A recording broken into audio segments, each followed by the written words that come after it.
you. Again, I am coming back to my channel Asit Government Rule Guru. Today, I will discuss fifth part MCQ, Fundamental Supplementary Rules. Today, I will discuss around 41 questions with explanation. So, my friends, please subscribe my channel, share my channel, and like my channel so that you can get notification for my upcoming videos. Definitely, I will try to bring some nice videos in subsequent time. So my friends, my WhatsApp number is 8327782034. If you need PDF in different topics related to the administration and finance, please contact with me in this WhatsApp number. Also join my Telegram channel. Link is there, t.me/BAPI2034. And also in my video notification also channel link is there. Please join it so that you can get up-to-date video. So now I am going to discuss fifth part MCQ of fundamental rules and supplementary rules. You see the question number 1. Under what circumstances can an appropriate authority withhold permission to a government servant seeking voluntary retirement under Fundamental Rule 56K and M? Voluntary retirement under fundamental rule 56K and M. इसमें क्या है, जो question पूछा है कि आप voluntary retirement के लिए नोटिस दिया था 3 months बिफोर, क्योंकि 56 FR 56K एंड M में ये रूल है कि if you want to give voluntary retirement from the service you should have send notice before 3 months, right. So इसमें क्या है कि appropriate authority withhold permission. तो अप्रोप्रिएट अथॉरिटी आपको किस कंडीशन में आपको परमिशन नहीं देगा, आपका वॉल्यूंटरी रिटायरमेंट को अप्रूव नहीं करेगा. तो वही दिया है, विथ होल्ड परमिशन. देखेंगे क्या क्या ग्राउंड्स यहां पर दिया है. When judicial proceedings on charges which may amount to grave misconduct are pending. ये है तो आपको, आप जो नोटिस भेजा है वॉल्यूंटरी रिटायरमेंट के लिए वो विथहोल्ड होगा, क्योंकि अभी जुडिशियली प्रोसीडिंग्स चल रहा है. ठीक है, आपके ऊपर चार्जेस लगा है, जुडिशियली प्रोसीडिंग्स चल रहा है due to grave misconduct and pending. So in that case actually appropriate authority can not approve okay your proposal. If the chargesheet has been issued and the disciplinary proceedings are pending. आपको chargesheet issue हुआ है और disciplinary proceeding चल रहा है, वो pending है. इस केस में भी आप जो नोटिस दिया है वॉल्यूंटरी रिटायरमेंट के लिए ये भी अप्रूव नहीं होगा, ये भी करेक्ट है. If the government servant is under suspension. Suspension क्यों? क्योंकि अभी डिसिप्लिनरी प्रोसीडिंग चल रहा है, आपके ऊपर कोई चार्ज लगाया गया है. The charge is basically imposed on you. Okay, disciplinary proceeding is going on. So in that case actually already you are suspended, you are getting subsistence allowance. So in that case also if you send notice clear for voluntary retirement also that can be withhold. तो ये तीनों correct है. ठीक है, answer is bit B, right. बहुत important था. अभी हम देख लेंगे, यहां पर एक टेबल है, आप देख लीजिए कि बहुत इंपॉर्टेंट है. 56K 56M और है जो pension rule 48(1)A and pension rule 48A. इसमें क्या है, जो 56K बहुत इंपॉर्टेंट है, बहुत बार क्वेश्चन आया है. इसमें क्या है, सपोज आप 35 years before, if you joined the job before 35 years, then public तो आपको 50 years के बाद आप वॉल्यूंटरी रिटायरमेंट के लिए नोटिस भेज सकते हो. समझ में आया. इसमें कोई टेन्योर नहीं है कि कितना टाइम आप सर्विस किया, ऐसा नहीं है. ओके, तो इसमें कंडीशन क्या है, you join the government job before 35 years, then after 50 years you are entitle to send notice for voluntary retirement. ये वही दिया है, ये क्लियर हो गया. तो यहां पर क्या है, देख लीजिए, मिनिमम कोई सर्विस नहीं है 56K में. आपको जो नोटिस भेजना है वॉल्यूंटरी रिटायरमेंट के लिए, मैं अभी बताया, जैसे आप join the job before 35 years, then you send notice to the government 3 months before for voluntary retirement. यदि आप 35 एज के बाद ज्वाइन किया है देन आप कब एलिजिबल हो, आफ्टर 55 ईयर्स। ये दोनों को याद रखना है। अंडर फंडामेंटल रूल 56 के आपको वॉल्यूंटरी रिटायरमेंट लेना है। Before 35 years you join the job, then after 50 years okay you can take voluntary retirement. Similarly if you join the government job after 35 years, then after 55 years okay you can send notice for voluntary retirement. इसमें कोई minimum service नहीं है, और जो notice period है आपको 3 months before देना पड़ेगा। एक्सेप्टेंस ऑटोमेटिक होगा, और विथ होल्ड क्यों होगा अभी मैं बताया।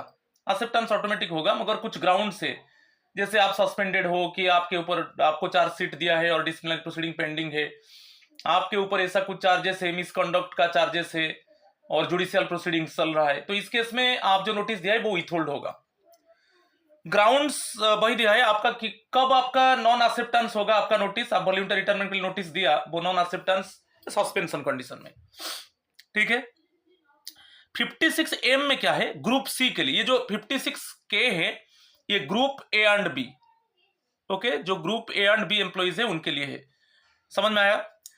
जो 56M है FR, ये ग्रुप सी के लिए, ठीक है। Officer not governed by any pension rule, ये याद रखना है। Not governed by any pension rule, वो कोई भी पेंशन रूल में वो इंक्लूड नहीं है, और ये ग्रुप सी के लिए बेसिकली 56K। और यहां पर टेन्योर है आपको 30 ईयर्स जॉब करने के बाद ओके आप नोटिस भेजोगे वॉल्यूंटरी रिटायरमेंट के लिए। वही नोटिस जो भेजना है आपको before 3 months। Acceptance not required, यहां पर ऑटोमेटिकली एक्सेप्टेंस होगा और नॉन कोई ऐसा कुछ ग्राउंड नहीं।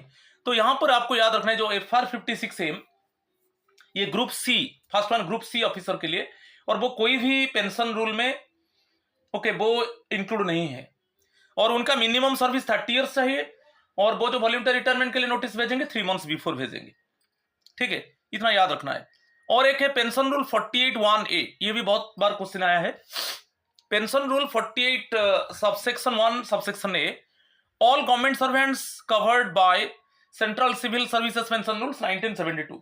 जो भी गवर्नमेंट एम्प्लॉइज कवर हो रहे हैं CCS pension rules 1972, all government servants इसमें, ठीक है। इसमें आपका जो मिनिमम सर्विस होना चाहिए, मिनिमम सर्विस 30 ईयर्स होना चाहिए, और वैसे ही आप 3 months बिफोर नोटिस भेजना है, और ये ऑटोमेटिक होगा, आपका एक्सेप्टेंस होगा। और एक्सेप्ट नहीं होगा तो नोटिस पीरियड के पहले ओके नोटिस पीरियड जो खत्म होता है ना, just it means 3 months before you send notice, so just completion of the just before the completion of the notice period वो आपको कन्वे कर, अप्रोप्रिएट अथॉरिटी आपको कन्वे करेगा कि क्यों आपका जो नोटिस है वो उसको एक्सेप्ट नहीं किया गया, राइट। समझ में आया। तो यहां पर भी सस्पेंशन ग्राउंड है। यदि सस्पेंडेड हो कि जुडिशियल प्रोसीडिंग चल रहा है कि कोई डिसिप्लिनरी प्रोसीडिंग चल रहा है, तो आपका जो नोटिस उसको एक्सेप्ट नहीं किया जाएगा। सिमिलरली ये है पेंशन रूल 48A, ये भी बहुत इंपॉर्टेंट है। All government servants covered bye CCS pension rules 1972, मगर ये इसमें मिनिमम सर्विस कितना चाहिए, 20 ईयर्स। इसमें मिनिमम रूल्स कितना चाहिए, 20 ईयर्स, और वही 3 months नोटिस भेजना है। यहां पर भी एक्सेप्टेंस रिक्वायर्ड। यदि एक्सेप्ट नहीं होता है तो नोटिस पीरियड जो कंप्लीट होने के पहले आपको कन्वे कर दिया जाएगा क्यों इसको एक्सेप्ट नहीं किया गया, और एनी ग्राउंड में। तो ये बहुत इंपॉर्टेंट है। तो यहां पर अंडर 56K में कोई टेन्योर नहीं है, ये बहुत इंपॉर्टेंट, बहुत बार क्वेश्चन आया है।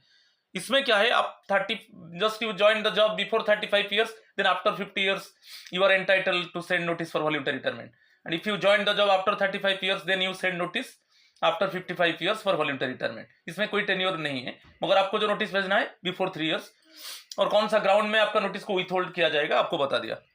जो 56AM है ग्रुप सी एम्प्लॉइज, मगर बहुत इंपॉर्टेंट है, यहां पर याद रखना है कि वो कोई पेंशन रूल्स में नहीं आते हैं, और यहां पर मिनिमम सर्विस 30 ईयर्स चाहिए, और वही 3 months नोटिस उनको भेजना है। पेंशन रूल 48(1)A है, ये बहुत इंपॉर्टेंट है, ये सभी एम्प्लॉइज के लिए है, जो भी those employees covered by CCS pension rules 1972, और ये 30 ईयर्स मिनिमम सर्विस जॉब होना चाहिए, उसके बाद आप वॉल्यूंटरी रिटायरमेंट के लिए नोटिस भेजोगे, और वही 3 months नोटिस भेजोगे। और पेंशन रूल 48A में जो है सभी all the government employees covered under CCS pension rules 1972। मगर यहाँ पर जो मिनिमम जॉब है 20 ईयर्स के बाद, यहाँ पर 30 ईयर्स नहीं है, 20 ईयर्स के बाद आप वॉलंटरी रिटायरमेंट के लिए नोटिस भेजोगे, और वही 3 मंथ्स नोटिस। समझ में आ गया? इसको थोड़ा अच्छे से देख लो।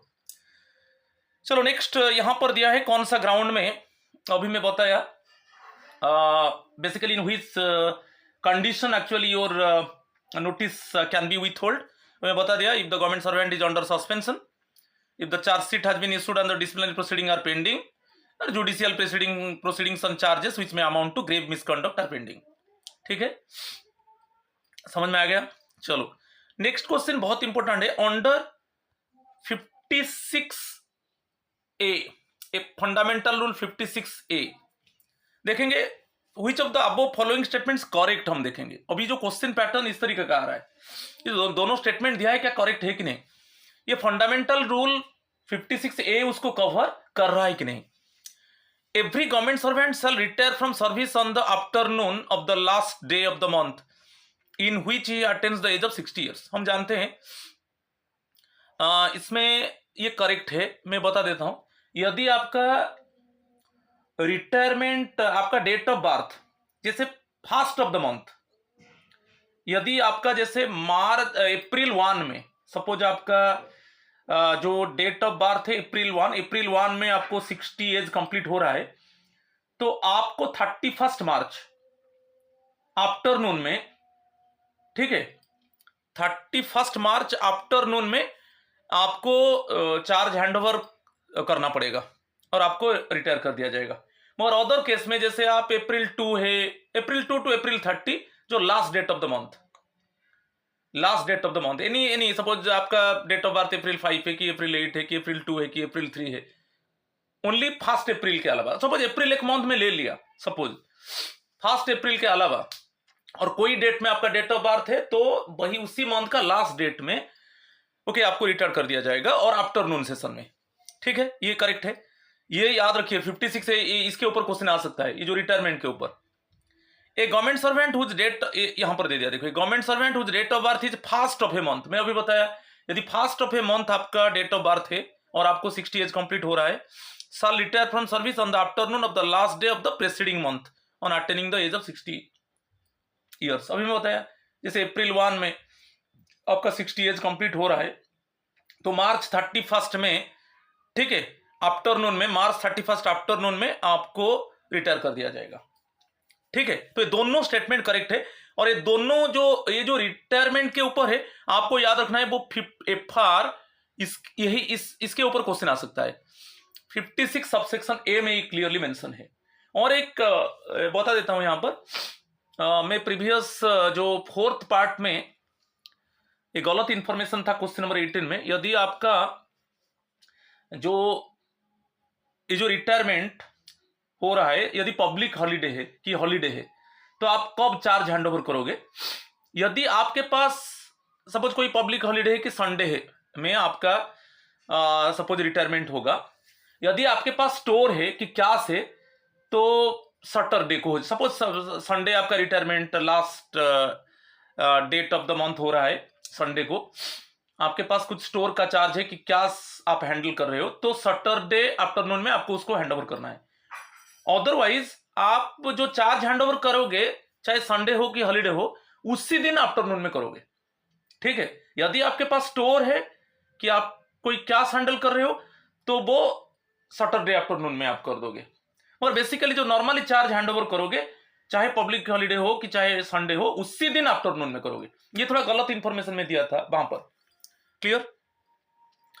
चलो question number 3, in respect of fresh appointment to government service without the medical certificate of health, आपका फ्रेश अपॉइंटमेंट हो रहा है, आपको मेडिकल सर्टिफिकेट देना है, medical certificate of health, suppose आप नहीं दे पाया, तो वहां पर एक पावर्स ऑफ द प्रेसिडेंट है, have been delegated to administrative ministries to authorize the drawal of pay and allowances in relaxation of FR10 for a period not exceeding। तो यहां पर FR10 आपको याद रखना है। जैसे आप फ्रेश रिक्रूटमेंट हो रहा है, आप न्यूली ज्वाइन करोगे, तो आपको मेडिकल सर्टिफिकेट देना है, वो आपका सर्विस बुक में रहेगा। सपोज आप मेडिकल सर्टिफिकेट नहीं दे पाया, तो वहां पर ऑनरेबल प्रेसिडेंट का पावर है, वो जो एडमिनिस्ट्रेटिव मिनिस्ट्रीज को वो ऑथराइज किया है कि कुछ पीरियड तक, ठीक है, नॉर्मली वो पे एंड अलाउंसेस ड्रॉ करेंगे। और FR 10 में ये क्लियरली मेंशन है मेडिकल सर्टिफिकेट के ऊपर, इसके ऊपर क्वेश्चन आ सकता है, ठीक है। तो कितना समय तक आपको as usual pay and allowances मिलेगा, जो it is the basically authorisation given by the honourable president to the administrative ministry, जो 2 मंथ्स। आप मेडिकल सर्टिफिकेट नहीं दिया तो ये रिलैक्सेशन है, ये ऑनरेबल प्रेसिडेंट ऑथराइज किया है कंसर्न एडमिनिस्ट्रेटिव मिनिस्ट्री को कि 2 मंथ्स तक उनको पे एंड अलाउंसेस नॉर्मली वो ड्रॉ करेंगे और 2 मंथ्स के अंदर वो सर्टिफिकेट जमा कर देंगे, ठीक है। Answer bit A. और ये जो मेडिकल सर्टिफिकेट के ऊपर है वो फंडामेंटल रूल 10 में है। ये बहुत बार क्वेश्चन इसी कौन सा रूल में ये दिया गया है सपोज पूछ लेगा, FR 10, राइट। चलो question number 4, what are the disabilities to a government servant when interruption और break in service occurs under FR 17A। ये बहुत इंपॉर्टेंट है, जो डायजनॉन के ऊपर है, FR जो अनऑथराइज एब्सेंस FR 17A। जो डायजनॉन इसको कहा जाता है, डायजनॉन, इसके ऊपर मेरा एक वीडियो है ऑलरेडी, आप देख लीजिए। Unauthorise absence, unauthorise leave, okay, आप ले लिया, आप छुट्टी ले लिया मगर आप कंसर्न लीव अथॉरिटी का परमिशन नहीं लिया, तो वो जो पीरियड वो ब्रेक इन पीरियड हो जाता है, उसी को हम डायजनॉन, सपोज वो कंडोन नहीं किया गया, वो पीरियड को आप कॉम्पिटेंट अथॉरिटी के द्वारा उसको कंडोन नहीं किया गया, तो वो पीरियड ब्रेक इन सर्विस हो जाएगा। तो ये ब्रेक इन सर्विस में क्या प्रॉब्लम है, तो उसी कंडीशंस दिया गया है, करेक्ट स्टेटमेंट हम देखेंगे। तो आपको मैं बता देता हूं, जो फंडामेंटल रूल 17A वो डायजनॉन के ऊपर है। और बेसिकली डायजनॉन क्या है, आप अनऑथराइज एब्सेंस हो गए, without permission of the leave authority you have taken leave, clear. So if it is not condoned then automatically it is declared as break in service, interruption in service. आपका जो continue service है वो वहां पर break हो जाएगा। तो इसमें क्या है, क्वासी परमानेंसी, जैसे आप अभी कॉन्ट्रैक्चुअल में हो तो मिनिमम कॉन्ट्रैक्चुअल पीरियड के बाद आपका परमानेंट हो जाएगा, मगर यहां पर यदि ये हो गया तो ब्रेक हो गया ना सर्विस, तो ब्रेक हो जाएगा मीन्स वो पास सर्विस काउंट नहीं होगा। तो आपका जो सर्विस कंटिन्यू होना चाहिए वो कंटिन्यू नहीं हुआ, क्योंकि आपका सर्विस कंटिन्यू होगा, कॉन्ट्रैक्चुअल में आपका सर्विस कंटिन्यू होगा तो परमानेंट होगा ना। तो यहां पर ये आप अनऑथराइज लीव ले लिए, अनऑथराइज एब्सेंस आपका हो गया, तो वहां पर सर्विस ब्रेक हो गया, तो आपका सर्विस तो कंटिन्यू नहीं हुआ ना। तो आप कैसे कॉन्ट्रैक्चुअल से आप कैसे कन्वर्ट होगा परमानेंट को, तो वहां पर दिक्कत होगा, ये करेक्ट है। लीव ट्रैवल कंसेशन में जैसे आपको क्लियर इंफॉर्मेशन है, आप जब फ्रेश ज्वाइन करोगे पूरा 1 साल कंप्लीट करने के 1 ईयर कंप्लीट करने के बाद आप LTC अवेल करोगे और कंटिन्यूअस होना चाहिए। और यहां पर ये हो गया तो ब्रेक हो जाएगा ना। अदरवाइज जो ब्लॉक पीरियड है 2 इयर्स, एक होम टाउन और एक ऑल इंडिया, ये कंटिन्यू होना चाहिए और वहां पर सर्विस ब्रेक हो जाएगा तो आप कैसे लेंगे, क्योंकि LTC वो क्लियरली बोल रहा है कि जो कैलेंडर ईयर है वो कंटिन्यू होना चाहिए सर्विस, तो लीव ट्रैवल कंसेशन को अफेक्ट करेगा। नेक्स्ट है, आप एग्जामिनेशन दे रहे हो, एग्जामिनेशन में एक मिनिमम पीरियड होता है कि आपका सर्विस इतना कंटिन्यू होना चाहिए। सपोज एक जॉब है जो 8 इयर्स आपको होना चाहिए, तब आप वो एग्जाम दे पाओगे, okay. Minimum years of service should be 8 years and continue होना चाहिए, उसके बाद it means you are entitle to face the examination. मगर ये जो डायजनॉन हो जाएगा, आपका सर्विस सपोज इंटरप्शन हो गया कि ब्रेक हो गया, तो वहां पर तो कंटिन्यू नहीं हुआ ना, तो आपका पास सर्विस वो फॉरफिट हो गया। तो ये तीनों चीज को अफेक्ट करेगा, बहुत इंपॉर्टेंट है। पासिव परमानेंसी, जो कॉन्ट्रैक्चुअल जॉब कंटिन्यू, एक मिनिमम पीरियड के लिए कॉन्ट्रैक्चुअल जॉब कंटिन्यू होना चाहिए, उसके बाद परमानेंट होगा, वो वहां पर ब्रेक हो जाएगा, आपका पास्ट सर्विस फॉरफिट हो जाएगा, ठीक है, वो वहां पर प्रॉब्लम होगा। लीव ट्रैवल कंसेशन, वो भी कंटिन्यू आपका सर्विस होना चाहिए, तब आप जो 4 ईयर ब्लॉक जो पीरियड है 2 ईयर पीरियड आप होम टाउन और ऑल इंडिया LTC के लिए आप एलिजिबल होंगे, वहां पर भी ब्रेक हो जाएगा। और डिपार्टमेंटल एग्जामिनेशन जो है वो कंटिन्यू होना चाहिए कि मिनिमम आपका इतना सर्विस होने के बाद आप एक एग्जाम दे सकते हो। समझ में आ रहा है कि नहीं? तो ये तीनों चीज को अफेक्ट करेगा। ये FR 17A को याद रखना है, जो डायजनॉन, जो ब्रेक इन सर्विस के ऊपर डिस्कस किया है। और करेक्ट स्टेटमेंट तीनों करेक्ट है, आंसर इज बिट डी। मेरा एक वीडियो है डायजनॉन के ऊपर, देख लीजिए। चलो क्वेश्चन नंबर 5 को चलेंगे। What is the maximum period for which deputation allowance is allowed in case an extension of deputation given at stage for 7 years। मैं बता देता हूं, जो डेपुटेशन आप देख लीजिए, डेपुटेशन अलाउंस के ऊपर है फंडामेंटल रूल 9 सबसेक्शन 25 में मेंशन किया गया है। आपका जो सपोज आपका टेन्योर, जो डेपुटेशन पीरियड है वो टेन्योर नहीं है। टेन्योर क्या है? सपोज 2 years है डेपुटेशन पीरियड 2 years है कि 3 years है, वो टेन्योर है। सपोज जहां पर टेन्योर नहीं है तो डेपुटेशन जो होगा, जो सर्विस होगा 5 years होगा, और ये एक्सटेंशन होगा मैक्सिमम 7 years होगा। मैं प्रीवियस वीडियो में बताया था। आपका जो डेपुटेशन जॉब है वो टेन्योर जॉब नहीं है। टेन्योर मीन्स एक पर्टिकुलर पीरियड हो जाएगा कि 3 years की, 2 years की, 1 year की, 4 year, मगर टेन्योर जॉब नहीं है तो 5 years। एक्सटेंशन होगा तो अप टू 7 years होगा। मगर जो डेपुटेशन अलाउंस मिलेगा आपको मैक्सिमम 5 years तक मिलेगा। आपका सपोज 5 years जो पीरियड है 5 years है डेपुटेशन पीरियड में बताया, एक्सटेंशन होगा तो 7 years को। सपोज अभी एक्सटेंशन हो गया, ओके 7 years तक एक्सटेंशन हो गया, मगर आपको जो डेपुटेशन अलाउंस मिलेगा 5 years तक मिलेगा। तो आंसर इज बिट ए। समझ में आया? चलो क्वेश्चन नंबर 6 को चलेंगे।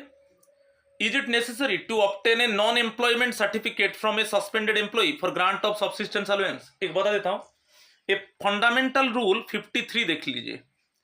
आपको सस्पेंशन पीरियड में सबसिस्टेंस अलाउंस मिलेगा 50% ऑफ बेसिक पे प्लस डीए, बेसिक पे प्लस डीए का 50% मिलेगा, और आपको एवरी मंथ में नॉन एम्प्लॉयमेंट सर्टिफिकेट देना है। जो एक सर्टिफिकेट देना है उसमें मेंशन करना है कि मैं और किसी जगह में काम नहीं कर रहा हूं। एवरी मंथ में देना है, क्योंकि आपका जो मिनिमम पीरियड 3 months रहेगा कि 3 months के अंदर रिव्यू होगा क्या आपका जो सस्पेंशन पीरियड एक्सटेंड होगा कि नहीं। तो एवरी मंथ में आपको सब्सिस्टेंस अलाउंस लेने के लिए नॉन एम्प्लॉयमेंट सर्टिफिकेट जमा करना पड़ेगा। तो FR 53 में क्लियरली मेंशन है। तो अभी आपको आंसर मिल गया।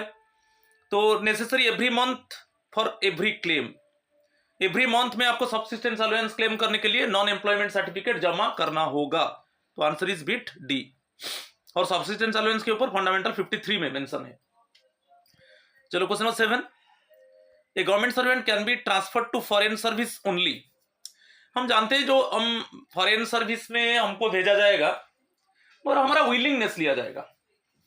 The first one, the department actually the department has taken your willingness. If you are having no willingness, then it is against your will actually. It means the department cannot send to you to the foreign service. Foreign service क्या है? चाहे आपको कोई autonomous body में कि कोई local body, कोई public sector undertaking, वहां पर आपको भेजा जाएगा, मगर आपका विलिंगनेस चाहिए। आप suppose it is against of your will, आपको भेजा नहीं जाएगा। तो आपका आंसर मिल गया। A government servant can be transferred to foreign service only if it is not against his will. यहाँ पर answer is bit A, it is not against his will. आपका विल, इच्छा नहीं है, नहीं मैं फॉरेन सर्विस में नहीं जाऊंगा, तो आपको भेजा नहीं जाएगा। ओके, आपका विलिंगनेस लिया जाएगा, आपका विलिंगनेस है तो आपको भेजा जाएगा। बहुत इंपॉर्टेंट क्वेश्चन है, बहुत बार क्वेश्चन आया है, तो आंसर इज बिट ए। चलो क्वेश्चन नंबर 8 यहां पर दिया है, देखिए। Government servant was transferred from station X to station Y and relieved from the old station on 29th June 2022 and joined in the new station on 10th July। तो इसी के अंदर आपका इंक्रीमेंट डेट आ गया, क्योंकि इंक्रीमेंट जो date आता है जुलाई 1 में आता है।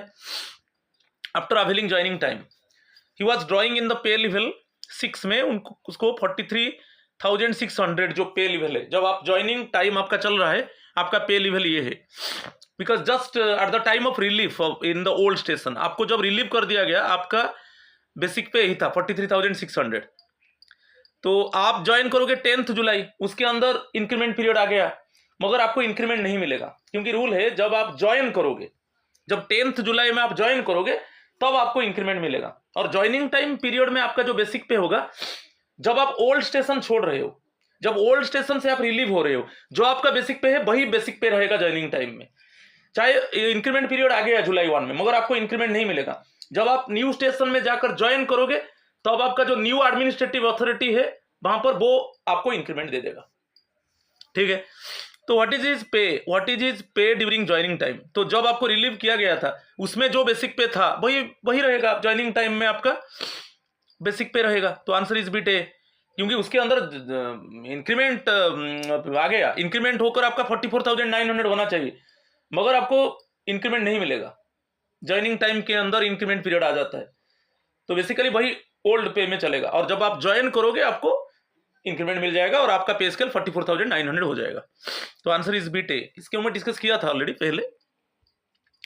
चलो question number 9, what is the rate of non practising allowance? जो एनपीए है ना, ये बेसिकली डॉक्टर्स लोगों को मिलता है, नॉन प्रैक्टाइजिंग अलाउंस। बेसिक पे का कितना परसेंट मिलता है, समझ रहे हो कि नहीं? Paid to the medical post for which medical qualifications are prescribed as an essential qualification. आप कहां पर प्रैक्टिस नहीं करोगे, प्राइवेट प्रैक्टिस नहीं करोगे, इसके लिए गवर्नमेंट आपको एनपीए दे रहा है, नॉन प्रैक्टाइजिंग अलाउंस दे रहा है, तो ये बेसिक पे का 20% होगा। सभी समय नॉन प्रैक्टिस एनपीए जो है बेसिक पे का 20% है, आंसर इज बीट बी। चलो क्वेश्चन नंबर 10 को चलेंगे। यहां पर दिया है identify the allowance which was not abolished. आप बताइए ऐसे जो अलाउंसेस दिया गया है, 4 allowances given, from these allowances actually किसको अबोलिश नहीं किया गया 7th पे कमीशन में? Desk allowance, special allowance for child care for women with disabilities, headquarters allowance, special allowance to those engage in parliament work. तो जो special allowance for child care for women with disabilities ये तो मिल रहा है, special allowance to those engage in parliament work ये भी allowance है 7th पे में, दोनों अलाउंस है जो टिक लगाया, मगर डेस्क अलाउंस को अबोलिश कर दिया गया और हेडक्वार्टर अलाउंस को अबोलिश कर दिया गया, ये दोनों को अबोलिश कर दिया, जो क्रॉस लगाया दोनों को अबोलिश कर दिया गया, तो आपको आंसर मिल गया। फर्स्ट एंड थर्ड है तो आंसर इज बिट सी, ये दोनों डेस्क अलाउंस और हेडक्वार्टर अलाउंस को अबोलिश कर दिया गया, राइट। चलो question number 11, what is the time limit to exercise the option for fixation of pay? Option for fixation of pay on deputation और foreign service. तो आपका जो पे फिक्सेशन होगा, सपोज आप डेपुटेशन में गए कि फॉरेन सर्विस में गए, आपका पे फिक्सेशन जो होगा तो 2 ऑप्शन है। फर्स्ट ऑप्शन क्या है, आप फर्स्ट ऑप्शन में आप आपका सपोज आप ये बोलोगे कि मेरा जो पेरेंट डिपार्टमेंट का पे है, मेरा जो पेरेंट डिपार्टमेंट का बेसिक पे वो रहेगा, मुझे डेपुटेशन अलाउंस मिलेगा, और यदि आपको कुछ पर्सनल पे मिलता है वो मैं ले जाऊंगा, समझ में आ रहा है कि नहीं? तो ये एक चॉइस है, आप पेरेंट डिपार्टमेंट का बेसिक पे लेना है आपको, और उसके ऊपर जो डीए है और उसके हिसाब से आपको डेपुटेशन अलाउंस मिलेगा, और जो यदि पर्सनल आपको पर्सनल पे कोई एडिशनल पे मिल सकता है ये। और एक सेकंड ऑप्शन है, आप जो डेपुटेशन जो बोरोइंग डिपार्टमेंट में आप गया है वो बोरोइंग डिपार्टमेंट का जो पे है वो होगा, तो आपको चूज करना है ऑप्शन, क्या आप आपका पेरेंट डिपार्टमेंट का बेसिक पे को लेना है और उसके हिसाब से आपको डेपुटेशन अलाउंस की आपको कुछ एडिशनल पे जैसे पर्सनल पे ये करके फिक्स होगा, पे फिक्सेशन होगा। अदरवाइज आप बोल दिया कि नहीं मैं जो बोरोइंग डिपार्टमेंट में आया उसमें जो पे स्केल है मैं उसको मुझे लेना है, तो ऑप्शन आपके पास है। तो ये जो ऑप्शन जो है आप चूज करोगे 1 मंथ के अंदर, 1 month from the date of joining, वही क्वेश्चन पूछा है, जो आपके ऊपर जो आइदर और ऑप्शन है तो आप उसको जब ज्वाइनिंग का 1 मंथ के अंदर आपको वो ऑप्शन को चूज करना है। ये बहुत इंपॉर्टेंट क्वेश्चन है, answer is bit C. Question number 12, under what circumstances are the central government servants eligible to avail joining time? Eligible to avail joining time के ऊपर मेरा एक वीडियो तो है, ओके, प्रीवियस वीडियो था, आप देख लीजिए। तो सर्कमस्टांसेस देखेंगे, to join the new post in a new station, ये इसमें ज्वाइनिंग टाइम मिलेगा। Transfer on the same post to another station, इसमें मिलेगा। Transfer from 1 post to another post in the same station, इसमें भी मिलेगा। तो ये सब पब्लिक इंटरेस्ट में, तीनों होगा पब्लिक इंटरेस्ट में, रिक्वेस्ट ट्रांसफर में नहीं मिलेगा। Join new post in a new station, same post transfer to another station, और सेम स्टेशन के अंदर 1 post to another. Same station में 1 डे मिलेगा, मैं बताया था, सेम स्टेशन में 1 डे मिलेगा। और आप सपोज आप अदर स्टेशन को जा रहे हो मगर आपका रेसिडेंस चेंज नहीं हो रहा है, तो वहां पर भी 1 डे होगा। 2 को याद रखना है, सेम स्टेशन के अंदर आपका ट्रांसफर हो रहा है 1 डे, आपका अदर स्टेशन को ट्रांसफर हो रहा है मगर रेसिडेंस चेंज नहीं हो रहा है 1 डे। और ये जो भी होगा ये सब ऑप्शन है क्या है, पब्लिक इंटरेस्ट में। कोई रिक्वेस्ट ट्रांसफर में आपको ज्वाइनिंग टाइम नहीं मिलेगा, आपको जो रिक्वेस्ट ट्रांसफर में आप जो ट्रांजिट टाइम है वो आपका जो लीव ड्यू है उसमें डेबिट होगा। तो यहां पर तीनों केस में सर्कमस्टांसेस दिया है, तीनों केस में आपको ज्वाइनिंग टाइम मिलेगा मगर पब्लिक इंटरेस्ट में। Answer is bit B. चलो question number 13, an officer was deputed and opted for a deputation allowance. He was asked to work on a particular project. उसको बोला गया कि पर्टिकुलर प्रोजेक्ट में काम करने के लिए where the borrowing department से where the borrowing department allowed to project allowance. तो वो डेपुटेशन अलाउंस ले रहा है मगर उसको पर्टिकुलर प्रोजेक्ट में भेज दिया गया कुछ प्रोजेक्ट का काम करने के लिए, और बोरोइंग डिपार्टमेंट अलाउ कर दिया कि प्रोजेक्ट अलाउंस भी आपको दिया जाएगा। क्या दोनों ले सकता है? डेपुटेशन अलाउंस तो ले रहा है और यहाँ पर बोरोइंग डिपार्टमेंट अलाउ कर दिया, हाँ वो भी एंटाइटल है प्रोजेक्ट अलाउंस के लिए। वो दोनों अलाउंस ले सकता है कि नहीं, वही क्वेश्चन पूछा है। तो दोनों ले सकता है, डेपुटेशन अलाउंस प्रोजेक्ट अलाउंस दोनों वो ले सकता है। देखिए option, project allowance is admissible in addition to deputation allowance, यही करेक्ट होगा। 50% project allowance is admissible in addition to deputation allowance, no. Not eligible to draw project allowance, no. He can draw either project allowance or deputation allowance, ये भी no। तो दोनों लेगा। Deputation allowance तो मिल रहा है और कोई पर्टिकुलर प्रोजेक्ट में वो जाकर काम कर रहा है और बोरोइंग डिपार्टमेंट अलाउ कर दिया कि उसको प्रोजेक्ट अलाउंस मिलेगा, तो दोनों अलाउंस, तो deputation allowance plus project allowance दोनों को वो अवेल करेगा।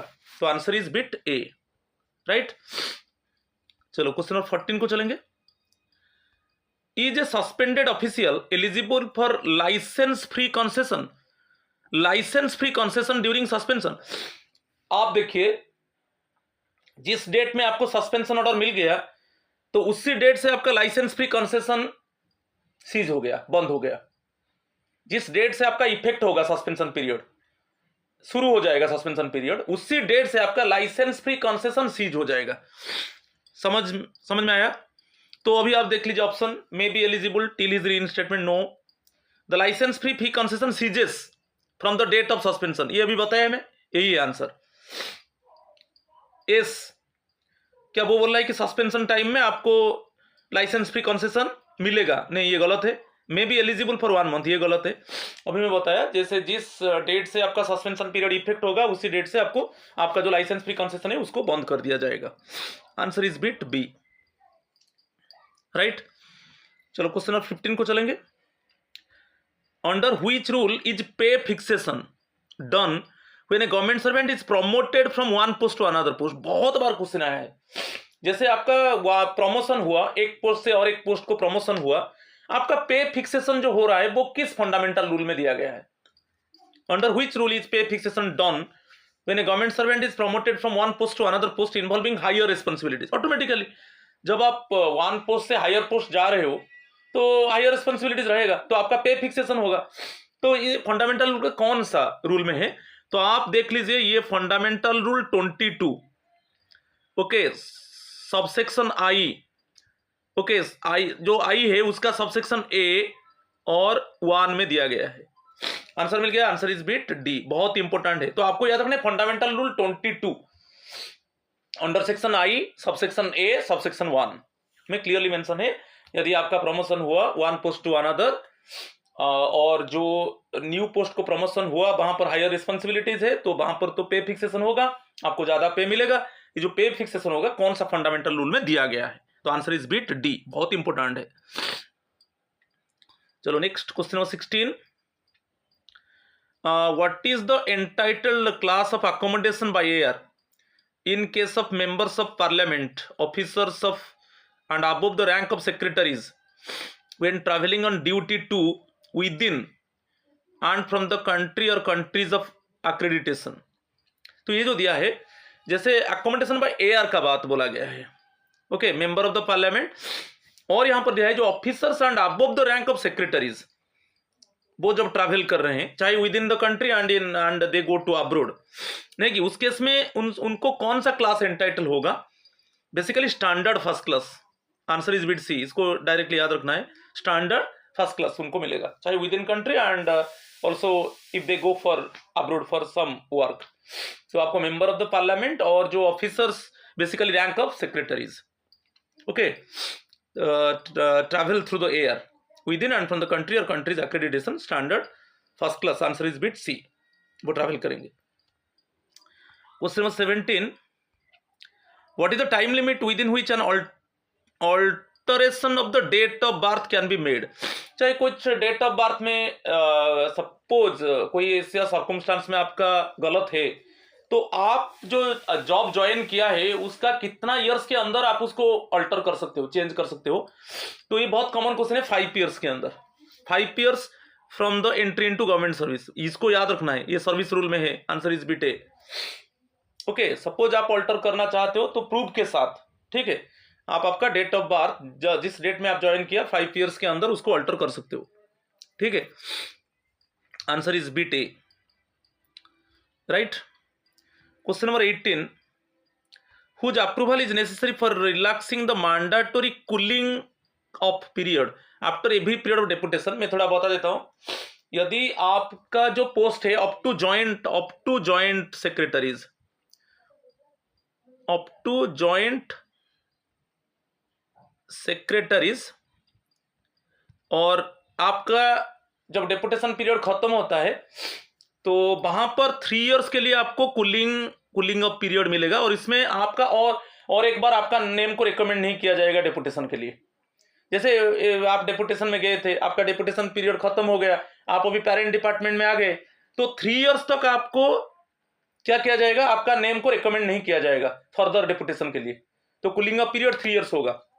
मगर अप टू जॉइंट, मगर less than joint secretaries, up to joint secretaries 3 years.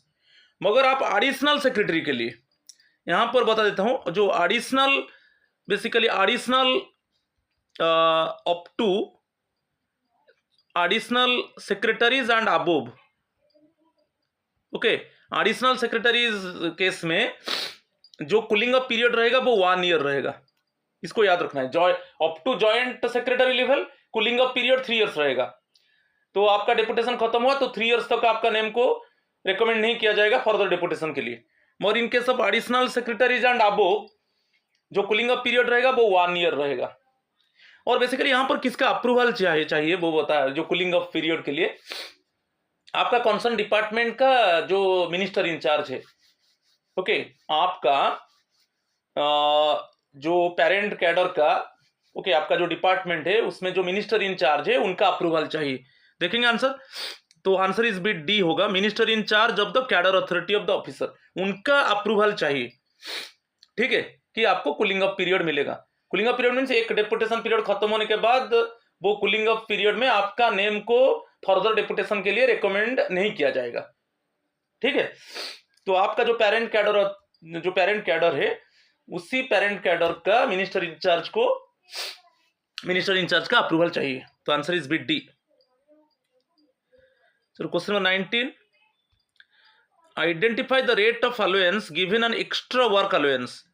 आज पर FRSR extra work allowance basically 2% extra work allowance है, तो ये आंसर बिट बी होगा, बहुत इजी है। कुछ आप एडिशनल वर्क कर रहे हो, एडिशनल रिस्पॉन्सिबिलिटीज ले रहे हो, तो आपको एक्स्ट्रा वर्क अलाउंस जो मिलेगा, basically extra work allowance 1 year तक मिलेगा, नहीं कि ज्यादा नहीं, 1 ईयर तक मिलेगा, और ये 2% होगा एक्स्ट्रा वर्क अलाउंस। चलो question number 20, what are the allowances admissible during suspension. Suspension case में आपको आज जो DA HRA दोनों मिलेगा, DA HRA मिलेगा, ट्रांसपोर्ट अलाउंस नहीं मिलेगा, HRA ओनली नहीं, नॉन ऑफ दिस नहीं, DA HRA सस्पेंशन पीरियड में मिलेगा, ठीक है, तो आंसर इज बिट ए। जैसे बेसिक प्लस DA का उसका 50% मिलेगा, और एज यूजुअल HRA भी मिलेगा आपको उसके हिसाब से, जैसे बेसिक पे ठीक है आधा हो जाएगा, 50% हो जाएगा, तो उसके ऊपर जो DA है और उसके ऊपर जो HRA है मिलेगा, DA HRA, ट्रांसपोर्ट अलाउंस नहीं मिलेगा। Question number 21, what is the rate of standard licence fee. इसको याद रखना है, जो फंडामेंटल रूल 45A में स्टैंडर्ड लाइसेंस फी के ऊपर है, ये क्वेश्चन पूछ सकता है, यही क्वेश्चन पूछ लेता है, थोड़ा हमको कंफ्यूजन होता है। फंडामेंटल रूल 45A में मेंशन है कि हमारा जो स्टैंडर्ड लाइसेंस फी का जो रेट होगा 6% होगा, ओके।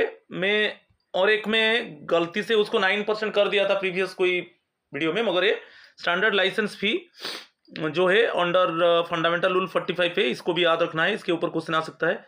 और जो स्टैंडर्ड लाइसेंस फी है वो 6% है। ठीक है, answer is bit C. Question number 22, whose concurrence is necessary for a government servant holding charge of another post for a period exceeding 3 months to obtain payment of the additional post। ये भी बहुत interesting question है। Suppose आप एक post में हो, आपको एक एडिशनल पोस्ट दे दिया गया, ठीक है। एडिशनल पोस्ट जब दे दिया गया, विद इन 3 मंथ्स आपको कोई एडिशनल पे नहीं मिलेगा। समझ में आ रहा है? तो ये आप देखिए फंडामेंटल, आप देख लीजिए यहां पर FR, समझ में आ रहा है? तो वो क्लियरली मेंशन है अंडर फंडामेंटल रूल 15 में मेंशन है कि बेसिकली आप एक एडिशनल पोस्ट का चार्ज आपको दे दिया गया और आपको एडिशनल रिस्पॉन्सिबिलिटी मिला, तो आपको एडिशनल पे मिलना चाहिए, मगर लेस देन 3 मंथ्स नहीं मिलेगा। जब 3 मंथ्स आप जो एडिशनल पोस्ट में काम किया, बियॉन्ड 3 मंथ्स आपको एडिशनल पे मिलेगा। और किसका अप्रूवल से? ना DOPT, department of personnel and training, DOPT का अप्रूवल चाहिए। ठीक है, तो वही क्वेश्चन पूछा है, which concurrence is necessary for a government servant holding charge of another post for a period exceeding 3 months to obtain payment of the additional post. जो additional post मिला 3 मंथ्स, ये भी याद रखना है, ये 3 मंथ्स के बाद, विद इन 3 मंथ्स आपको एक एडिशनल पोस्ट मिला है, तो विद इन 3 मंथ्स आपको नहीं मिलेगा। 3 मंथ्स जब आप एडिशनल पोस्ट में काम करोगे, 3 मंथ्स को क्रॉस हो गया, तो तब आपको एडिशनल पोस्ट के लिए पेमेंट मिलेगा और approval of the DOPT, department of personnel and training. तो यहां पर जो आंसर होगा बिट बी होगा। ठीक है, question number 23, is there any maximum limit on the sum of pay and NPA? If yes, what is the limit? आप NPA को, सपोज आप NPA को मत लीजिए, तो आपका मैक्सिमम लिमिट होगा 2,25,000। ठीक है, इधर any maximum limit on the sum pay का जो मैक्सिमम लिमिट ही होगा, और NPA ऐड हो जाएगा। यदि आप NPA को ऐड कर दिए, नॉन प्रैक्टिसिंग अलाउंस जो डॉक्टर लोगों को मिलता है 20% है ना बेसिक पे का, तो ये इसको ऐड कर दिया तो वो हो जाएगा 2,37,500, ये मैक्सिमम होगा। आप याद रखिए, यदि नॉर्मल जो है अदर केस में बेसिकली 2,25,000 पे है मैक्सिमम पे, और बेसिकली आप जो डॉक्टर्स लोगों को जो NPA मिलता है, नॉन प्रैक्टिसिंग अलाउंस, वो बेसिक पे का 20% मिलता है, और NPA को ऐड कर दोगे तो आपको मैक्सिमम पे कितना हो जाएगा? 2,37,500। तो यहां पर वो दिया है, वही NPA को ऐड किया है, तो 2,37,500 आपका मैक्सिमम पे होगा, और NPA नहीं है, जो से आज नॉर्मल है, तो 2,25,000। Question number 24, who is competent to issue a certificate under a fundamental rule 26(b)(ii)? इसको याद रखिए, in case of an official officiating in a higher post for the leave periods excluding extraordinary leave। आप अभी higher post में काम कर रहे हो, यदि आप लीव पीरियड आप लीव में चले गए तो आपको एक सर्टिफिकेट में, मगर एक्स्ट्राऑर्डिनरी लीव नहीं होगा, वो जो लीव होगा एक्स्ट्राऑर्डिनरी लीव नहीं होगा, अदर टाइप ऑफ लीव होगा। तो अब आप अभी हायर पोस्ट में ऑफिशिएट कर रहे हो, आपका जो लीव पीरियड रहेगा उसके लिए सॉरी, उसके लिए आपको सर्टिफिकेट कौन देगा? वो फंडामेंटल रूल, ये रूल को भी याद कीजिए, FR 26 subsection B subsection II में क्लियरली मेंशन है, या हायर पोस्ट में आप अभी काम कर रहे हो और आप लीव में चले गए, वो लीव पीरियड के लिए आपको सर्टिफिकेट कौन देगा? बेसिकली अपॉइंटिंग अथॉरिटी देगा। कौन देगा? Appointing authority. ठीक है, और ये एक्स्ट्राऑर्डिनरी लीव को मत लो, एक्सक्लूडिंग एक्स्ट्राऑर्डिनरी लीव, आप कोई भी लीव पीरियड में चले गए, वो लीव पीरियड के लिए आपको जो सर्टिफिकेट देगा वो अपॉइंटिंग अथॉरिटी देगा। ठीक है, और ये रूल को याद कीजिए, फंडामेंटल रूल 26(b)(ii) में क्लियरली मेंशन है, right. Question number 25, how many months advance notice is to be given to the lending ministry और department and the employ concern for premature for premature reversion of deputation is to parent cadre. Suppose आप deputation में गए थे, मगर अभी जो आपका borrowing department है वो जो पीरियड था डेपुटेशन पीरियड, उसके पहले आपको भेज देना चाहता है आपका पेरेंट डिपार्टमेंट को। Just before completion of the deputation period the borrowing department want to revert you to your parent department. तो वो एक क्या करेगा, नोटिस देगा आपको। डेपुटेशन पीरियड के पहले आपको वो पेरेंट डिपार्टमेंट को भेज देता है, कौन, बोरोइंग डिपार्टमेंट। तो आपको नोटिस, किसको नोटिस देगा, वो लेंडिंग डिपार्टमेंट। तो यहां पर लेंडिंग डिपार्टमेंट जो है आपका पेरेंट डिपार्टमेंट है, ठीक है। आपका पेरेंट डिपार्टमेंट जो है वो लेंडिंग डिपार्टमेंट है, क्योंकि आप अभी अदर डिपार्टमेंट में एक्स कैडर पोस्ट में आप चले गए डेपुटेशन में। समझ में आ रहा है कि नहीं? तो जो एक्स कैडर पोस्ट में चले गए, जो डिपार्टमेंट को आप गए वो बोरोइंग डिपार्टमेंट है। यदि आपका बोरोइंग डिपार्टमेंट आपको आपका पेरेंट डिपार्टमेंट को भेज देना चाहता है before completion of the deputation period, तो उस केस में वो नोटिस देगा ना। वो तो आपका जो लेंडिंग डिपार्टमेंट है कि पेरेंट डिपार्टमेंट को नोटिस भेजेगा कि डेपुटेशन पीरियड इतना था, उसके पहले हम आपका एम्प्लॉय को हम भेज देना चाहते हैं। तो basically 6 months, answer is bit C. Confusion नहीं होना है, 6 months notice, just before 6 months. ये how many months advance notice, how many months advance notice is to be given to the lending ministry department, ये दोनों को inform करेगा। 6 months notice किसको देगा, दोनों को इन्फॉर्म करेगा, लेंडिंग पेरेंट डिपार्टमेंट को इन्फॉर्म करेगा और जो कंसर्न एम्प्लॉय को भी इन्फॉर्म करेगा कि आपको आपका पेरेंट डिपार्टमेंट को रिवर्ट कर दिया जाएगा before completion of the deputation period. तो 6 मंथ्स नोटिस दिया जाएगा, आंसर इज बिट सी। चलो question number 26, name the travel concessions available to central government employees for participating in sports event of national international importance. मैं बताया था यदि आप national international importance का स्पोर्ट्स में आप पार्टिसिपेट कर रहे हो तो आपको कंट्री के अंदर first class train by first class by train for events with in India, ये करेक्ट है। आपको इंडिया के अंदर कोई इंटरनेशनल इवेंट में पार्टिसिपेट करना है कि नेशनल इवेंट में, तो आपको ट्रेन में first class by train, travel by first class by train, ठीक है। और आप सपोज प्लेन में जाना चाहते हो तो economy class by air for international events held outside India, ये भी करेक्ट है। आउटसाइड इंडिया को जा रहे हो तो with in country first class train में, और आउट से अब्रोड को जा रहे हो खेलने के लिए तो इकोनॉमी क्लास। और आज यूजुअल आपको डीए मिलेगा जो आप ट्रैवल कर रहे हो ना टू एंड फ्रो में, और basically DA under the rules as on tour for, वो टूर जैसा है।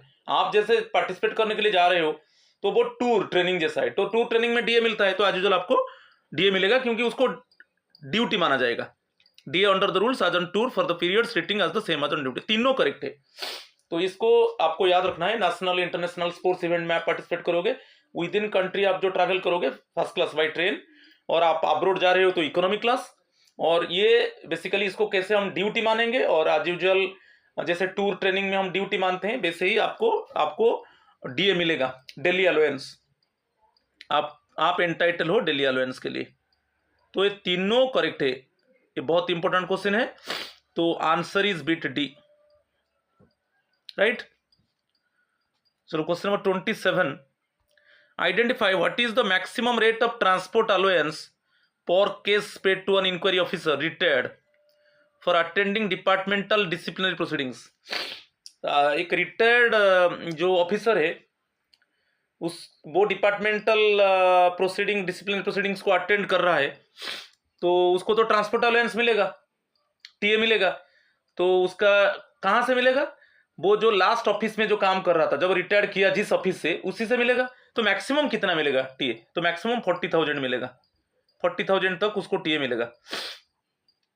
कोई रिटायर्ड ऑफिसर के ऊपर डिसिप्लिनरी प्रोसीडिंग चल रहा है और वो नहीं, आज इंक्वायरी ऑफिसर, सॉरी, जो रिटायर्ड ऑफिसर को इंक्वायरी ऑफिसर के आकार में अपॉइंटमेंट दे दिया जाएगा, ठीक है, इंक्वायरी ऑफिसर में अपॉइंटमेंट दे दिया जाएगा रिटायर्ड ऑफिसर को, तो उसको तो टीए मिलेगा, ट्रैवलिंग अलाउंस मिलेगा। तो ये जो ट्रैवलिंग अलाउंस मिलेगा, सॉरी ट्रांसपोर्ट अलाउंस मिलेगा, तो ये जो ट्रांसपोर्ट अलाउंस कितना मैक्सिमम कितना होगा, 40,000। ट्रांसपोर्ट अलाउंस क्या है मैं बता देता हूँ, आपका ट्रैवलिंग, कॉन्वेयंस, कोई आपका सपोज आप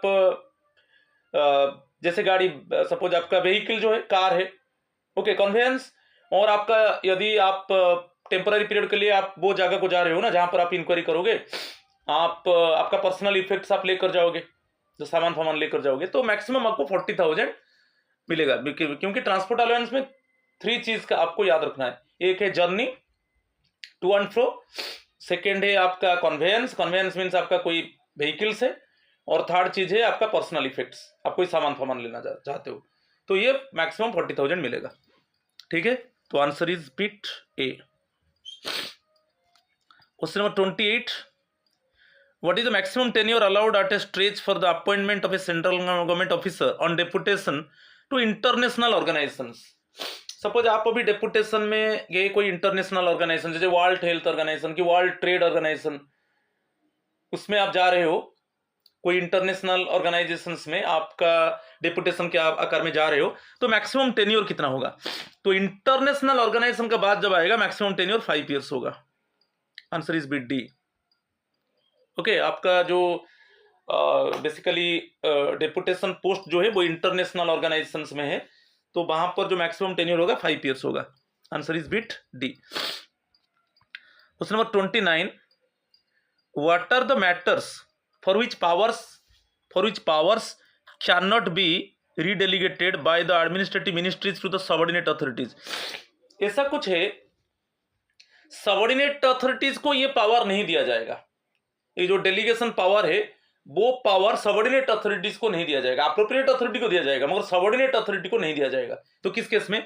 तो क्रिएशन ऑफ पोस्ट, ये सबऑर्डिनेट अथॉरिटी के पास, ये करेक्ट है, ये पावर नहीं दिया जाएगा सबऑर्डिनेट अथॉरिटी को। राइट ऑफ लॉसेस, कोई सपोज डिपार्टमेंट का लॉस हुआ, उसको राइट अप कर देना, उसको राइट अप करना लॉसेस को।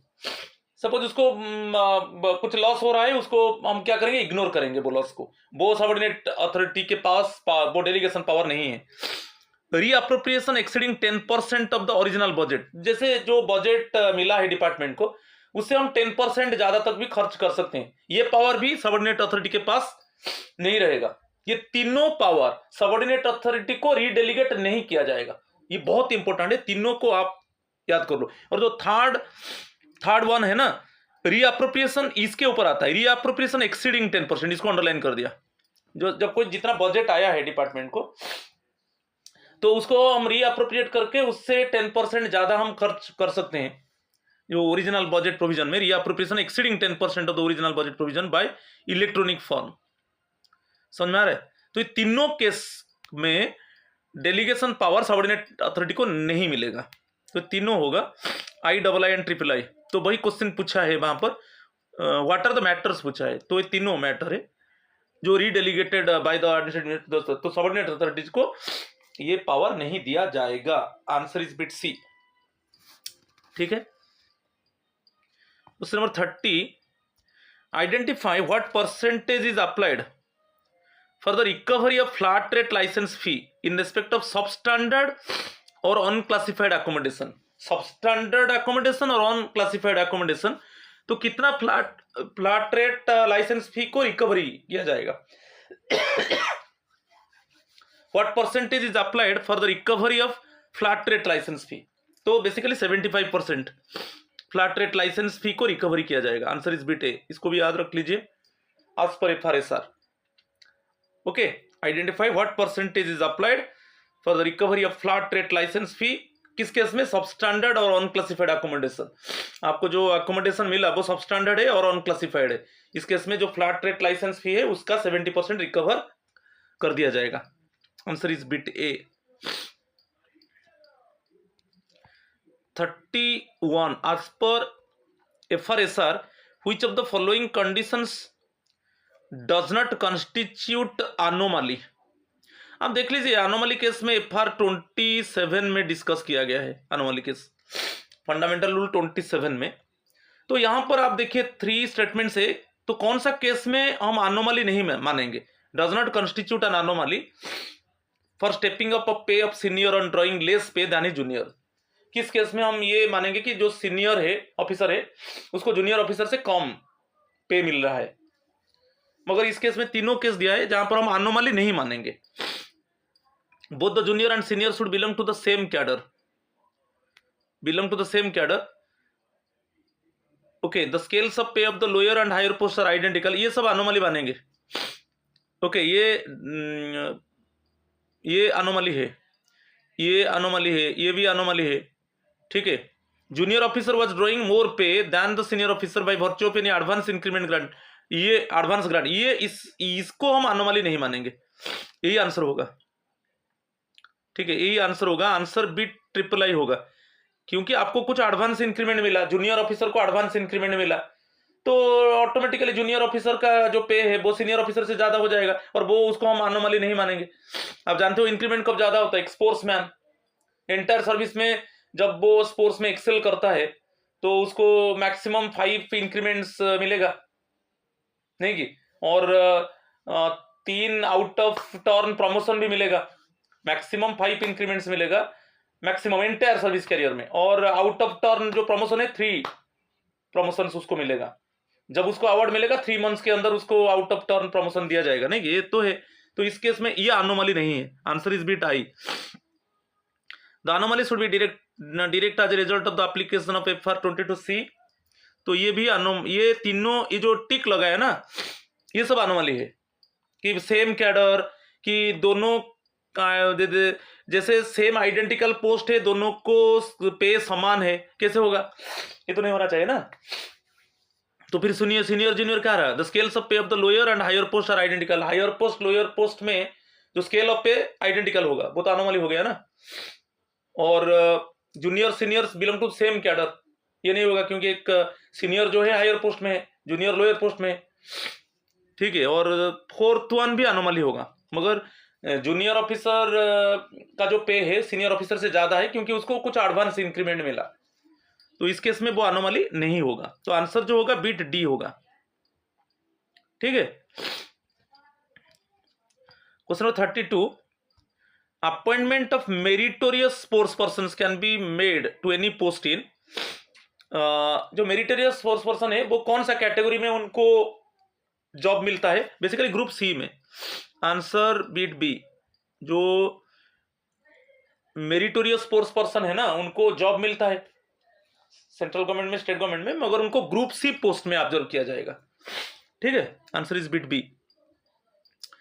चलो क्वेश्चन नंबर 33, आज पर FRSers जो सब्सटेंटिव पे है, आप देख लीजिए FR 927, ये सब्सटेंटिव पे के ऊपर वहां पर डिस्कस किया गया है, ये बहुत इंपॉर्टेंट है। सब्सटेंटिव पे does not include special pay, personal pay, एमोलुमेंट्स, correct statement, से तीनों सब्सटेंटिव पे में इंक्लूड नहीं होगा, वो वही पूछा है, does not include, underline, does not include, special पे इंक्लूड नहीं होगा सब्सटेंटिव पे में, पर्सनल पे नहीं होगा, एमोलुमेंट्स भी नहीं होगा। मैं स्पेशल पे कब मिलेगा, जब आपको एक्स्ट्रा रिस्पॉन्सिबिलिटी मिलेगा, आपको एक्स्ट्रा वर्क दिया जाएगा, जब एक्स्ट्रा रिस्पॉन्सिबिलिटी, कुछ डिफिकल्ट वर्क आपको दिया जाएगा, कुछ आर्डुअस वर्क दिया जाएगा, वहां पर स्पेशल पे मिलेगा। पर्सनल पे क्या है, आपका पे अनोमली है, पे रिवीजन टाइम में, कि कुछ केस में आपका पे अनोमली है तो आपको एक पर्सनल पे देकर उसको कॉम्पेंसेट किया जाएगा। एमोलुमेंट्स क्या है, उसमें सब कुछ मिलेगा आपको, टीए, ठीक है, जैसे नॉन प्रैक्टाइजिंग अलाउंस जो डॉक्टर्स लोगों को मिलता है, कि आपको जैसे ट्रैवलिंग अलाउंस, ये सब एमोलुमेंट्स में आ जाता है, मगर सब्सटेंटिव पे में ये तीनों इंक्लूड नहीं होगा, ना स्पेशल पे इंक्लूड होगा, ना पर्सनल पे इंक्लूड होगा, ना एमोलुमेंट्स इंक्लूड होगा, ठीक है, तो तीनों आएगा, answer is bit C, does not include special pay, personal pay, emoluments, तो answer is bit C, right. चलो question number 34, who has the power to condone the unauthorised absence को हम डाइज नॉन बोलते हैं, नहीं कि कोई स्ट्राइक में आप शामिल हो गए, कोई अनऑथराइज स्ट्राइक में आप शामिल हो गए, कोई अनऑथराइज हड़ताल में आप शामिल हो गए, तो जिस दिन जिस पीरियड के लिए आप शामिल हो गए वो पीरियड तो ब्रेक हो गया ना, वो पीरियड को हम डाइज नॉन बोलेंगे, वो अनऑथराइज एब्सेंस माना जाएगा, क्योंकि आप गवर्नमेंट का परमिशन नहीं लिया, आप जाकर कोई अनऑथराइज स्ट्राइक, अनऑथराइज हड़ताल, कि आप लीव में रह गए without the permission of the leave sanctioning authority, तो वो पीरियड इंटरवेल जो पीरियड है वो उसको हम ब्रेक इन सर्विस बोलेंगे, वही डाइज नॉन है, उसको वो FR17A में है, उसको कंडोन नहीं किया जाएगा तो आपका सर्विस ब्रेक हो जाएगा। सर्विस ब्रेक मीन्स कुछ कंडीशंस में वो आपका पास्ट सर्विस फॉरफिट हो जाएगा, जैसे क्वासी परमानेंसी, आप कॉन्ट्रैक्चुअल जॉब कंटिन्यू होना चाहिए, जैसे आपका कॉन्ट्रैक्चुअल जॉब कॉन्टिन्यूअस 2 इयर्स होने के बाद परमानेंट होगा, वहां पर ब्रेक हो गया। एलटीसी में कंटिन्यूअस होना चाहिए, वहां पर ब्रेक हो गया। और आपको कोई डिपार्टमेंटल एग्जामिनेशन, जैसे आपका कंटिन्यूअस सर्विस 5 इयर्स होना चाहिए, 5 इयर्स होने के बाद आप एक जॉब के लिए एग्जाम दे सकते हो, वहां पर ब्रेक इन हो गया, पास सर्विस इंक्लूड नहीं होगा, तो उसको कॉन्डोन कर सकते हैं। ये जो अनऑथराइज एब्सेंस है उसको कॉन्डोन कर सकते हैं appointing authority. Answer is bit C. इसको कॉन्डोन हो सकता है, माफ किया जा सकता है, माफ किया जाएगा तो ब्रेक नहीं होगा सर्विस, ठीक है। Appointing authority, answer is bit C, बहुत इंपॉर्टेंट है। FR 17A डाइजनन के ऊपर है, इसके ऊपर पहले मैं क्वेश्चन डिस्कस कर चुका हूं। 35, to each of the following pay on assistant audit officer AO is eligible who was appointed to hold full additional charge of vacant post of another AO। Suppose आप एक असिस्टेंट ऑडिट ऑफिसर, वो एक another vacant post था, another assistant audit officer का post vacant था, वो additional charge को भी आप हैंडल कर रहे हो, फॉर 2 मंथ्स आप हैंडल किया सेम ऑफिस में, क्या आपको कुछ एडिशनल पे मिलेगा? मैं अभी बताया था आपको कुछ एडिशनल चार्ज मिलता है, आप एक पोस्ट में हो, आपको एडिशनल पोस्ट का चार्ज दे दिया गया, मगर मोर देन 3 मंथ्स होगा, मोर देन 3 मंथ्स होगा तो आपको DOPT department of personal and training का अप्रूवल के बाद आपको एडिशनल पे मिलेगा, मगर 3 मंथ्स के अंदर आपको कोई एडिशनल पे नहीं मिलेगा। आप एक पोस्ट में हो और एक सपोज वैकेंट पोस्ट का चार्ज आप हैंडल कर रहे हो, तो विद इन 3 मंथ्स आपको कोई एडिशनल पे नहीं मिलेगा, 3 मंथ्स के बाद DOPT का अप्रूवल के बाद आपको एडिशनल पे मिलेगा। तो यहाँ पर 2 मंथ्स है, तो 2 मंथ्स है तो आपको कोई एडिशनल पे नहीं मिलेगा, not eligible for all this, okay. यहाँ पर कोई एडिशनल पे आपको नहीं मिलेगा। To which of the following pay पूछा है, कोई ऐसा एडिशनल पे आपको नहीं मिलेगा, not eligible for all this, answer is bit C. चलो question number 36, under what circumstances can an employ revise his option for pay fixation during deputation?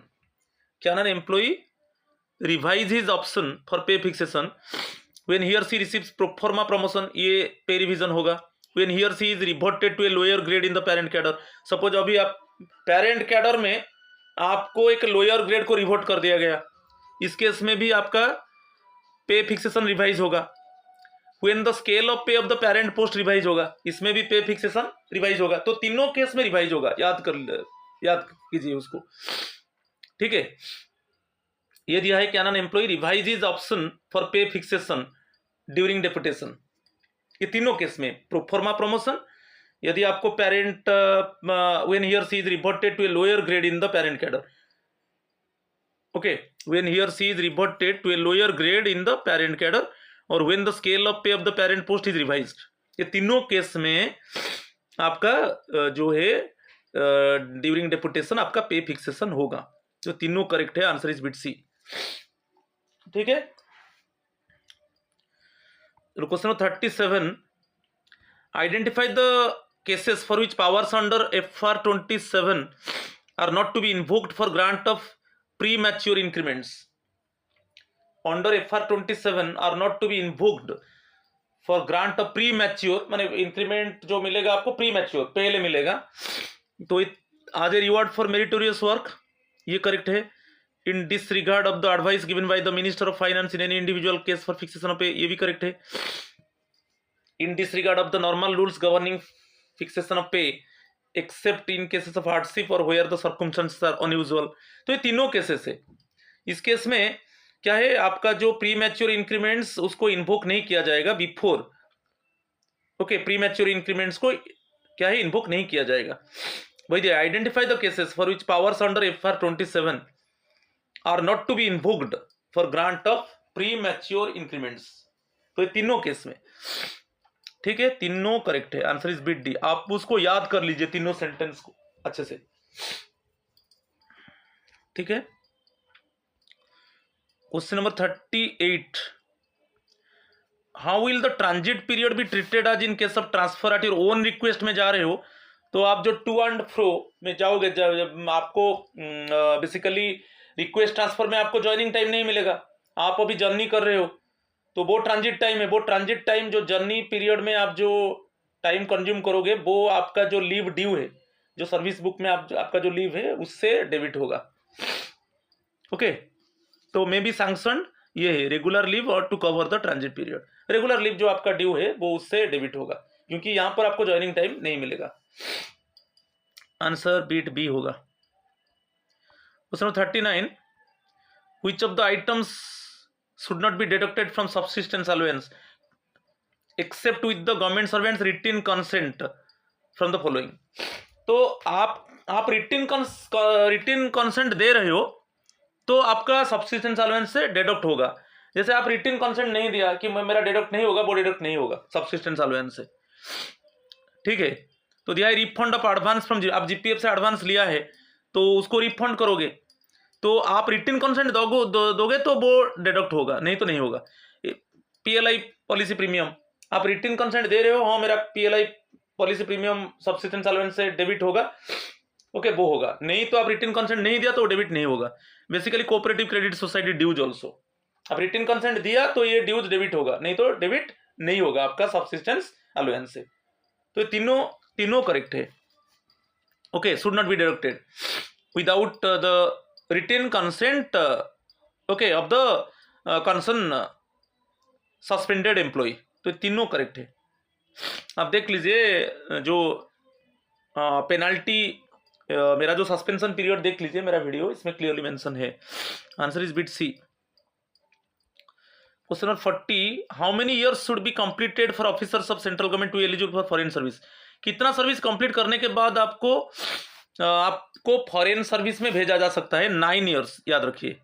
मगर आप जैसे आप ये जगह सपोज आपको जम्मू कश्मीर है कि लद्दाख है कि अंडमान एंड निकोबार है कि लक्षद्वीप है, ये सब जगह को आप जा रहे हो ओके फॉरेन सर्विस और डेपुटेशन में, तो यहाँ पर जो सर्विस होगा वो 7 इयर्स आप कंप्लीट होने के बाद आप एलिजिबल हो। समझ में आया? नॉर्मली 9 इयर्स सर्विस कंप्लीट होने के बाद आप फॉरेन सर्विस में जा सकते हो, आपका विलिंगनेस लेकर आप जा सकते हो। अदर केस में 7 इयर्स के बाद ओनली ये जगह जम्मू कश्मीर की लद्दाख, जम्मू कश्मीर लद्दाख अंडमान निकोबार लक्षद्वीप ओके इसी एरिया में आप जा रहे हो फॉरेन सर्विस की डेपुटेशन में, तो आपका मिनिमम सर्विस कितना होना चाहिए? 7 इयर्स होना चाहिए। 7 इयर्स कंप्लीट होने के बाद आपका विलिंगनेस देकर आप जा सकते हो। और स्पाउस ग्राउंड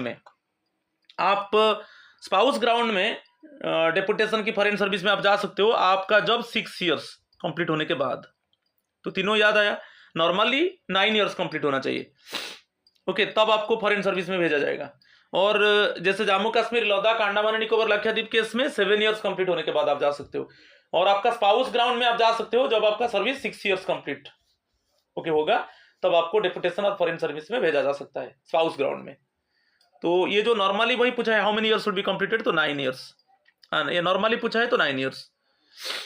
ठीक है, चलो आज का लास्ट क्वेश्चन है, what type of work is not covered under the grant of honorarium. इसमें जो ऑनरेरियम आपको मिल रहा है, आप ऐसा कुछ स्पेशल वर्क कर रहे हो तो इसमें क्या इंक्लूड नहीं है? What type of work is not covered, किस तरीके का काम एक्चुअली में आपको ऑनरेरियम नहीं मिलेगा। What type of work is not covered under the grant of honorarium. Calculation of income tax, इसमें आपको ऑनरेरियम नहीं मिलेगा। Preparation of bills for the arrears, इसमें भी आपको ऑनरेरियम नहीं मिलेगा। Convening of DPCs departmental promotion committees for confirmation promotion etcetera, इसमें भी आपको ऑनरेरियम नहीं मिलेगा। ये एज यूजुअल वर्क है। तो वही what type of work is not covered, तो ये तीनों कवर्ड नहीं होगा। इस केस में आपको ग्रांट ऑफ ऑनरेरियम नहीं मिलेगा। Answer is bit D. आप ऐसा कुछ स्पेशल वर्क कर रहे हो ऑकेजनली और इंटरमीडिएटली, वहां पर आपको ग्रांट ऑनरेरियम मिलेगा। और ये केस नॉर्मल वर्क है, आपको यहाँ पर कोई ग्रांट ऑफ ऑनरेरियम नहीं मिलेगा। तो आंसर इज बिट डी। तो my friends, please subscribe my channel, like my channel and share my channel. Definitely I will bring some nice videos in subsequent time. Okay, suppose if you think that any question is wrong one, please forgive me. So आज इतना ही है। Thank you and नमस्कार।